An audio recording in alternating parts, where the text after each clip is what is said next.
Friends நேயர்களுக்கு வணக்கம். அதிமுகவில் இருக்கிற இரண்டாம் கட்ட தலைவர்கள் மத்தியில ஒரு பெரும் அதிருப்திகள் இருக்கதா செய்யுது அப்படின்றது ரொம்ப வெட்ட வெளிச்சமா ஓப்பனாவே நம்மளுக்கு தெரியுது. இது தவிர்த்து அதிமுகவில் நடக்கிற அதிரடி திருப்பங்களுக்கு பஞ்சமே இல்லை அப்படின்னும் நம்ம எடுத்துக்கொள்ளலாம். ஓபிஎஸ் அவர்கள் திமுக பக்கம் போய் சேர்ந்தார். திமுக பக்கம் போய் சேர்ந்தது ஓபிஎஸ்க்கு நன்மைதா கெட்டதா அப்படின்னு யோசிக்கிறதை விட எடப்பாடி பழனிசாமி ரூட் கிளியர் ஆயிடுச்சுப்பா அப்படின்னு தான் நம்ம என்ன பண்ணணும் சொல்லணும். இன்க்ளூடிங் எடப்பாடி பழனிசாமி ஒரு பெருமூச்சு விடுறாருன்னா பாத்துக்கோங்களேன். ஏன்னா அதிமுக எங்களுக்கு தான் சொந்தம், அதிமுக ஒன்றிணைக்க போறேன் அப்படின்னு சொன்னவங்க எல்லாருமே இன்னைக்கு ஒவ்வொரு திசையில போயிட்டாங்க. சசிகலா அவர்கள் புது கட்சி ஆரம்பிச்சிட்டாங்க. டிடிவி தினகரன் புது கட்சி ஆரம்பிச்சிட்டாரு. ஓபிஎஸ் மட்டும் தான் என்ன பண்ணிருந்தாரு, முட்டு கொடுத்திருந்தாரு. இன்னைக்கு அவரு என்ன பண்ணிட்டாரு, திமுக பக்கம் போய் சேர்ந்துட்டாரு. இன்னும் கே.சி. பழனிசாமி அதே போல பெங்களூர் புகழேந்தி போன்றவர்கள் தான் பெண்டிங்ல இருக்கிறாங்க. ஏன்னா இரட்டை இலச்சின வழக்கு, அதே போல வந்து பாத்தீங்கன்னா நம்ம பொதுச் செயலாளர் பதவி செல்லாது, இப்படியான வழக்குகள் இன்னும் நிலுவையில தான் இருக்கு. இவங்க எல்லாரும் ஒரு கட்சி போதுனால உங்களுக்கு எல்லாம் சொந்தம் கொண்டாட முடியாது அப்படின்றது இவங்க எல்லாம் விலைக்கிடுவாங்க. அதாவது சசிகலா, டிடிவி தினகரன், ஓபிஎஸ் இவங்களுக்கு எல்லாம் வந்து உரிமை கோருறதுக்கு தகுதி இல்லை. ஏன்னா இவங்க ஒரு கட்சியில இருக்கிறாங்க, தனி கட்சி ஆரம்பிச்சிட்டாங்க அப்படின்னு எடப்பாடி பழனிசாமி வாதிட்டு அதுல ஜெயிப்பாரு அப்படின்றது இருந்தாலும் எடப்பாடி பழனிசாமிக்கு பத்தி ரூட் கிளியர். யாருமே வர முடியாது. ஸ்ட்ராங்கா சேரை போட்டாரு, ஸ்ட்ராங்கா சேர்ல உட்கார்ந்து இருக்கிறாரு. அப்படி எலெக்ஷன்ல ஜெயிக்கிறோம், ஜெயிக்கல, ஆட்சி அதிகாரத்துக்கு வரும் வரல, அதெல்லாம் செகண்டரி. ஆனா கட்சி என்னதுப்பா, ஜெயலலிதாக்கு பிறகு நான் தான் பொதுச் செயலாளர் அப்படின்றத உறக்க சத்தமா அவர் சொல்றத நம்ம பாக்குறோம். ஆனாலும் இரண்டாம் கட்ட தலைவர்கள் மத்தியில சில அதிருப்திகள் இருக்குது. குறிப்பா ஓபிஎஸ் அவர்கள் திமுக பக்கம் போய் சேர்ந்தாரு. திமுக பக்கம் போய் சேர்ந்ததுனால பரவாயில்ல. எடப்பாடி பழனிசாமி எந்த அளவுக்கு வன்மையா கண்டிக்கணுமோ அந்த அளவுக்கு வன்மையா கண்டிச்சார். குறிப்பா எடப்பாடி பழனிசாமிக்கு எதுனா ஒண்ணுன்னா முன்னாடி முந்தி கட்டி வந்துடுறது யாருன்னு பாத்தீங்கன்னா அண்ணன் ஜெயக்குமார் அவர்கள். ஜெயக்குமார் அண்ணன் எடப்பாடி பழனிசாமி பாஜகவுல கூட்டு சேர்ந்துட்டாரு அப்படின்னு கேட்ட உடனே பெரும் சோகத்துக்கும் உள்ளானாரு. கொஞ்சம் ஒதுங்கியே நின்னாரு. வேண்டாம், நமக்கு வந்து அதிமுக வேண்டாம் அப்படின்னு ஒதுக்கிட்டாரு. அப்பவே பேசப்பட்டது திமுக பக்கம் போய் சேர போறாரா அப்படின்னு. ஆனா இப்போ ஜெயக்குமார் அண்ணனும் திமுக பக்கம் வரப்போகிறார். அடுத்த விக்கெட் அதிமுக அவுட் ஆகுது. செல்லூர் ராஜு, ஜெயக்குமார் போன்றவர்கள் பின்னாடியே திமுக பக்கம் வராங்க அப்படின்னு ஒரு பரபரப்பான செய்தியும் இங்க நம்ம பதிவு பண்ண வேண்டிய ஒரு விஷயமா தான் இருக்கு. ஓபிஎஸ் அவர்கள் போய் திமுகவில் போய் சேர்ந்துதான் இன்னைக்கு பெரும் அதிர்ச்சி அதிமுகவினருக்கு, இன்க்ளூடிங் ஓபிஎஸ் உடைய ஆதரவாளர்கள் பெரும்பாலானோர் இன்னைக்கு என்ன பண்றாங்க, திமுக பக்கம் ஓபிஎஸ் போயிட்டாரு, அதனால பின்னாடியே நம்ம போக வேண்டாம். ஒரு சிலர் என்ன பண்றாங்க, மாற்று கட்சிக்கு தாவேக்காக போறாங்க, அதிமுகவில் என்ன பண்றாங்க, தங்களை இணைச்சுக்கிறாங்க. ஆனா இருந்தாலும் ஓபிஎஸ் அவர்கள் போய் சேர்ந்தது ஒரு பெரும் பேசும் பொருளாவே இருக்குது அதிமுகக்குள்ள. சோ நீங்க அன்வர் ராஜா எடுத்துக்கங்க, மைத்திரியன் எடுத்துங்க, மனோஜ் பாண்டியன் எடுத்துங்க, வைத்தியலிங்கம் எடுத்துங்க, இப்போ ஓபிஎஸ் லைனா அதிமுகவில் இருக்கிறவங்க எல்லாருமே திமுக பக்கம் தான் வராங்க. சோ இந்த வகையில செங்கோட்டையன் அவர்களும் திமுக பக்கம் தான் வர மாதிரி இருந்தது. ஒருவேளை செங்கோட்டையன் அவர்கள் அந்த பக்கம் போயிட்டா விமர்சனங்கள் எப்படி வரும் அப்படின்றத முன்கூட்டி தான் தாவேகா பக்கம் போய் என்ன பண்ணார், சேர்ந்தார். ஆனா இன்னைக்கு ஓபிஎஸ் அவர்கள் அதிமுகவில் முதலமைச்சரா இருந்தார். ஜெயலலிதா இருக்கும்போது அவர் முதலமைச்சரா இருந்தார், துணை முதலமைச்சரா இருந்தார், ஒரு ஒருங்கிணைப்பாளர் இருந்தார். அதிமுகவில் ஓபிஎஸ் அப்படின்னா ஒரு பெரும் தலைவர் அப்படின்ற ஒரு அந்தஸ்து இருந்தது. ஆனா அது எல்லாத்தையும் தூக்கி போட்டு திமுக போய் என்ன பண்ணாரு, சேர்ந்தாரு. இவ்வளவு பெரிய ஒரு ஆளு திமுக போய் சேர்றாருப்பா அப்படின்ற போது எல்லாருக்கும் ஒரு அதிர்ச்சியா தான் இருந்தது. ஆனா அவர் போய் சேர்ந்ததுக்கான காரணம் என்ன அப்படின்றது அவருக்கு தான் தெரியும். அவரு ஓப்பனா சொன்னதான் தெரியும். ஆனா இருந்தாலும் எடப்பாடி பழனிசாமி துரோகியை வீழ்த்ததற்கு இது எனக்கு ஒரு வழி அப்படின்னு சொல்லிட்டு என்ன பண்ணிருக்காரு, போய் சேர்ந்திருக்கிறாரு. இதை தவிர்த்துட்டு எடப்பாடி பழனிசாமிக்கு முட்டு கொடுக்கிற அண்ணன் ஜெயக்குமார் அவர்கள் ஏன் இதுவரைக்கும் பொதுவெளியில வந்து ஓபிஎஸ் அவர்களை விமர்சிக்கல? ஆர்பி உதயகுமார் விமர்சிச்சிட்டாரு, எல்லாருமே விமர்சிச்சுட்டாங்க. ஓபிஎஸ் அவர்களை யாரெல்லாம், அதாவது எடப்பாடி பழனிசாமி டீம்ல இருக்கிறவங்க யாரெல்லாம் விமர்சிக்கணுமோ அவங்க எல்லாருமே விமர்சிச்சுட்டாங்க. ஆனா ஜெயக்குமார் அண்ணனும் செல்லூர் ராஜு மட்டும் தயக்கம் காட்டுறாங்க. யாரும் என்ன பண்ணல, ஓபிஎஸ்க்கு ஆதரவாகவும் பேசல, எதிராகவும் பேசல.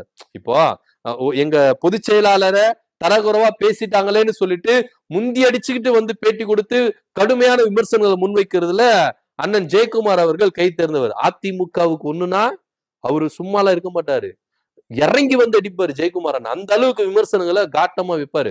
செல்லூர் ராஜனும் இல்ல, இபிஎஸ்க்கு எதுனா ஒண்ணுனா வந்து என்ன பண்ணுவாரு, முதல் அடி அடிப்பாரு. ஆனா இன்னைக்கு ரெண்டு பேருமே சைலண்டா இருக்கிறாங்க. இந்த சைலண்ட்டுக்கு பின்னாடி ஏதோ ஒரு பெரிய வெடி இருக்குப்பா, இவங்களும் திமுக பக்கம் போறாங்களா அப்படின்னு நம்ம உற்று நோக்கி பார்க்கணும். ஏன் சொல்றேன்னா, முடிசூடா மன்னனா இருந்த ராயபுரம் தொகுதியில தொடர்ந்து வெற்றிகளை நான் கண்டு வந்தேன். கடந்த தேர்தலில் பாஜக கூட கூட்டு வச்சதுனாலதான் எனக்கு பெரிய அடி. இந்த தேர்தலையும் கூட்டணி வைக்கிறாங்க. அதனால நான் ஜெயிப்பனா ஜெயிக்க மாட்டானா அப்படின்ற ஒரு எண்ணம் அண்ணன் ஜெயக்குமார் அவர்களுக்கு இருக்குதான் செய்யுது அப்படின்றதுல எந்தவித மாற்று கருத்து இல்ல. சோ திரும்பவும் நான் அதிகாரத்துக்கு வரணும், ஆட்சிக்கு வரணும் அப்படின்னா நான் திமுகல போய் சேர்றதுதான் எனக்கு சரியான ஒரு இடம் அப்படின்னு ஜெயக்குமார் அண்ணன் நினைக்கிறதுனால இந்த தடவை ஓபிஎஸ் அவர்களை விமர்சிக்காமலேயே அண்ணன் ஜெயக்குமார் அவர்கள் மௌனம் காத்துட்டு வரார். செய்தியாளர்களும் தொடர்பு கொண்டிருக்கிறாங்க, இப்போதைக்கு வேண்டாம், கொஞ்சம் அமைதியா இருங்க அப்படின்னு சொல்லிட்டு செய்தியாளர்கள் சந்திப்பையும் என்ன பண்ணிருக்காரு அண்ணன் ஜெயக்குமார் அவர்கள் தவிர்த்துட்டு வந்திருக்கிறது தான் இங்க சுவாரஸ்யமான ஒரு விஷயமா இருக்கு. இப்படியா இருக்கும் பொழுது ஓபிஎஸ் அவர்களையே விமர்சிக்காம இருக்கிறாரு, திமுக விமர்சிக்காம இருக்கிறாரு அப்படின்னு ஆதரவா கூட பேசல, இபிஎஸ்க்கு ஆதரவா கூட அண்ணன் ஜெயக்குமார் அவர்கள் பேசல அப்படின்றது தான் நிதர்சனமான உண்மை. திரும்பவும் ராயபுரம் தொகுதியில நான் மன்னனா வரணும், ஆட்சி அதிகாரத்துக்கு வரணும், எம்எல்ஏவா வரணும் அப்படின்னா நான் திமுக சூஸ் பண்றதுதான் சரியான ஒரு இடம் அப்படின்றத அண்ணன் ஜெயக்குமார் அவர்களுடைய நினைவலைகள்ல ஓடுறதையும் நம்ம இங்க உற்று நோக்கி பார்க்கணும். அடுத்தபடியா நம்ம செல்லூர் ராஜனை மதுரையில இன்னமும் அவர் என்ன பண்றாரு, கரண்ட் எம்எல்ஏவா இருக்கிறார். ஆனா உரிய அங்கீகாரம் கிடைச்சுதா? அதிமுகவுல உரிய அங்கீகாரம் கிடைக்குதா அப்படின்னா கிடைக்கவே இல்லை. ஒரு கடன் பிரச்சனையில வரும்போது தலைமை என்ன கைவிட்டுருச்சு, யாருமே எனக்கு உதவல அப்படின்ற ஒரு சோக கதையும் அண்ணன் செல்லூர் ராஜை சுற்றி இருக்கதா செய்யுது. அந்த டைம்ல அமைச்சர் மூர்த்தி அவர்கள் ஹெல்ப் பண்ணதாகவும் ஒரு பேச்சு லோக்கல் சைட்ல என்ன பண்றதுக்கு வளம் வந்துட்டு தான் இருக்குது. சோ இதனிடையில அண்ணன் செல்லூர் ராஜு அவர்கள் தேர்தல் நெருக்கத்துல திமுக பக்கம் வர்றதுக்கான வாய்ப்புகள் இருக்கு. ஏன்னா எடப்பாடி பழனிசாமியும் செல்லூர் ராஜுக்கு உரிய மரியாதை கொடுக்கல. ஏன்னா சுற்றுப்பயணங்கள்ல மேற்கொள்ளும் பொழுது எந்த அளவுக்கு அவர் வந்து அவாய்ட் பண்ணாரு அப்படின்றதெல்லாம் நம்ம பார்த்தோம்.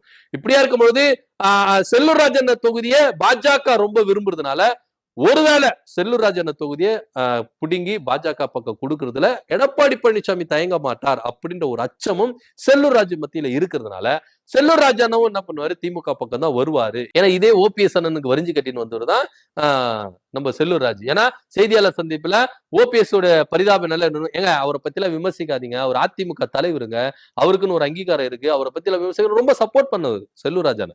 அதனுடைய விளைவுதான் இபிஎஸ் வந்து செல்லூர் ராஜனை அவாய்ட் பண்ணுது அப்படின்னு அரசியல்ல ஒரு பேச்சு வளம் வந்துட்டு இருக்கு. சோ இதனெல்லாம் கூட்டி கழிச்சு பார்க்கும்பொழுது ஜெயக்குமார் அவர்களும் செல்லூர் ராஜ் அவர்களும் கூடிய விரைவில் திமுக இருந்து இணைய போறாங்க. இது மட்டும் இல்லாம தொடர்ந்து நிறைய பேர் என்ன பண்ண போறாங்க, திமுக பக்கம் தான் வரப்போறாங்க. ஏன்னா எடப்பாடி பழனிசாமி தலைமை ஸ்ட்ராங்கா இல்ல, இந்த தேர்தல்ல தோக்க போறோம். காசுகளையோ பணங்களையோ நம்ம செலவு பண்ணி நம்ம என்ன பண்ண நஷ்டத்துல உட்கார வேண்டாம். ஏன்னா அதிகாரம் எதிர்கட்சியா கூட உட்கார போறது இல்ல அப்படின்ற ஒரு மனநிலைமைக்கு அதிமுகவில் இருக்கிற இரண்டாம் கட்ட தலைவர்கள் வந்துட்டாங்க அப்படின்றதா கலை யதார்த்தமா இருக்கு. ஏன்னா இப்போ 2 பேருக்கு தான் போட்டியே, 2ஆம் இடத்துக்கு தான் போட்டியே, ஒண்ணு அதிமுகவா இல்ல தாவேகாவா அப்படின்ற கணக்குக்கு போயிருச்சு. ஏன்னா ஃபர்ஸ்ட் இடத்துக்கு திமுக ரொம்ப ஸ்ட்ராங்கா இருக்குது. சோ இப்ப திமுகவுக்கு எதிர்க்க யார் உட்கார போறா, எதிர்கட்சி தலைவரா யார் உட்கார போறா அப்படின்ற ஒரு போட்டி தான் தமிழ்நாட்டு அரசியல 2026ல தேர்தல் நடக்கும் பொழுது அதிமுகவுக்கும் தாவேகாவுக்கும் போட்டியே. இந்த போட்டி கடுமையானதுனால எப்படியும் தாவேகாவும் வராது, அதிமுகவும் வராது. எதுக்குப்பா நம்ம வந்து தோத்துட்டு போய் உட்காரணும், அதுக்கு ஜெயிக்கிற வண்டியில நம்ம என்ன பண்ணலாம் ஏறிலாம் சொல்லிட்டு அதிமுகவில் இருக்கிற முன்னாள் அமைச்சர் பாதி பேரும் மாவட்ட செயலாளர்கள் யாரெல்லாம் தேர்தலில் நிக்கணுமோ அவங்க எல்லாருமே என்ன பண்றாங்க திமுக பக்கம் வராங்க. இன்னைக்கு ஓபிஎஸ் அவர்கள் என்ன பண்றாரு, திமுக பக்கம் வந்துட்டார். அடுத்து அதிமுகவில் விக்கெட்டுகள் அடுத்தடுத்து விழ போகுது. அதுல குறிப்பா ஜெயக்குமார் அண்ணன் செல்லூர் ராஜ் அவர்கள் இருக்கிறாங்க அப்படின்னு நம்ம என்ன பண்ணணும் பதிவு பண்ணணும்.